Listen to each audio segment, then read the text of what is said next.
बहुत समय पहले, जब बनारस में ब्रह्मदत्त नामक राजा राज करते थे, तब बोधिसत्व ने एक ब्राह्मण परिवार में जन्म लिया। बड़े होने पर उन्होंने संन्यास लिया और हिमालय में जाकर तपस्वी बन गए। उनके कई शिष्य भी थे, जो उनके साथ रहकर तपस्या और ज्ञान प्राप्त करते थे। एक बार वर्षा ऋतु में तपस्वियों का यह समूह हिमालय से नीचे उतरकर एक सीमावर्ती गांव के पास पर्णकुटियों में रहने लगा। जब तपस्वी भिक्षा लेने के लिए गांव जाते थे, तो एक शरारती बंदर उनकी कुटिया में घुस जाता था।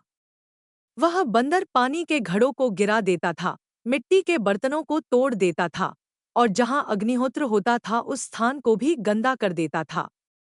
वर्षा ऋतु समाप्त होने पर तपस्वियों ने वापस हिमालय जाने का विचार किया, क्योंकि अब पहाड़ों पर फल-फूल पकने लगे थे। गांव वालों ने विदा के समय उनके लंबे सफर के लिए पर्याप्त भोजन देने का निश्चय किया और अगले दिन ढेर सारा भोजन लेकर उनकी कुटिया पर आए। बंदर ने जब यह बड़ी भिक्षा वितरण होते देखा, तो उसने भी भोजन प्राप्त करने की सोची। उसने एक चाल चली, वह तपस्वियों के पास खड़ा हो गया और सूर्य की पूजा करने का ढोंग करने लगा। वह एक साधु की तरह दिखने का नाटक कर रहा था। गांव वाले बंदर के इस पवित्र आचरण से बहुत प्रभावित हुए। उन्हें लगा कि तपस्वियों को देखकर इस बंदर ने भी सद्गुण सीख लिए हैं। गांव के लोग उसकी प्रशंसा करते हुए बोले, देखो, पशुओं में भी कोई सद्गुणी निकल आता है। यह बेचारा बंदर कैसे सूर्य की पूजा कर रहा है।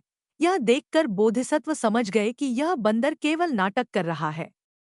उन्होंने गांव वालों से कहा, तुम इस शरारती बंदर के स्वभाव को नहीं जानते, इसलिए उसकी प्रशंसा कर रहे हो। यह प्रशंसा के योग्य नहीं है। बोधिसत्व ने फिर एक छंद कहा जिसमें उन्होंने बंदर के वास्तविक चरित्र का खुलासा किया।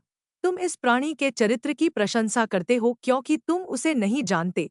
इसने पवित्र अग्नि को दूषित किया है और सभी पानी के घड़ों को तोड़ डाला है। बंदर की शरारतों को सुनकर गांव वालों को उस पर बहुत गुस्सा आया। उन्होंने तुरंत डंडे और मिट्टी के ढेले उठाकर बंदर को मारा और भगा दिया। तब उन्होंने सारा भोजन तपस्वियों को दिया और तपस्वी हिमालय लौट गए। केवल बाहरी दिखावा या ढोंग किसी को सद्गुणी नहीं बनाता। किसी के वास्तविक चरित्र को जाने बिना उसकी प्रशंसा नहीं करनी चाहिए।